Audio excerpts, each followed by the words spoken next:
ভাইয়েরা, আসলে আম গাছের চারা অবস্থায় চারা অবস্থায় বা বড় অবস্থায় যে অবস্থায় হোক না কেন একটা নতুন রোগে আক্রান্ত হতে পারে। সেটা হচ্ছে এই যে আম গাছের বিকৃতি বা আম গাছের ম্যালফরমেশন যেটা, হ্যাঁ, এই এটা হচ্ছে ম্যালফরমেশন রোগ।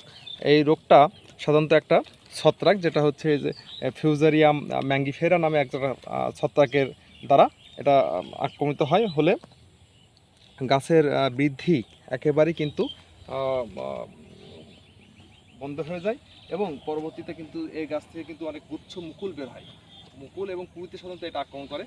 গুচ্ছ মুকুল এবং কুড়ি বের হয়, হলে কিন্তু সেই গুচ্ছ মুকুল থেকেও কিন্তু আমরা আম পাই না, বা আরও অন্য গাছেও কিন্তু এর থেকে রোগটা ছড়ায়, যার কারণে আম চাষি ভাইরা কিন্তু বেশ ক্ষতিগ্রস্ত হয়।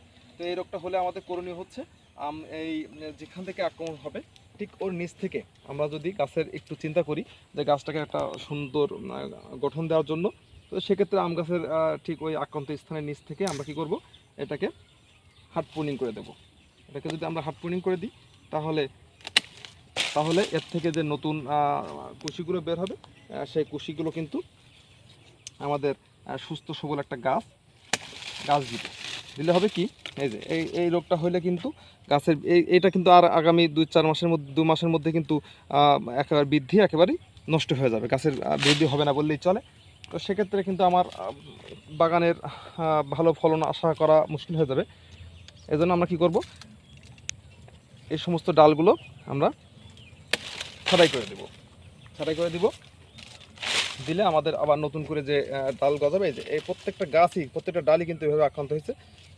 আক্রান্ত হলে কিন্তু ফলন গাছের বৃদ্ধি একেবারেই বন্ধ হয়ে যাবে। তো এভাবে নিয়ে কিন্তু এই যে আক্রান্ত ডালগুলো, এগুলো কিন্তু অনেক দূরে পোড়ায় ফেলতে হবে, এখন এই আক্রান্ত স্থানে আমাদের কি করতে হবে, বৌদ্ধ পেস্ট, হ্যাঁ, তুতে এবং চুনের যে বৌদ্ধ পেস্ট আমরা সেটা মিশ্রণ করে এটাতে লাগিয়ে দেব। দিলে আমাদের হচ্ছে এই নতুন করে এই গাছটাতে আর কোনো ফাঙ্গাস আক্রমণ করতে পারবে না। ধন্যবাদ সকলকে।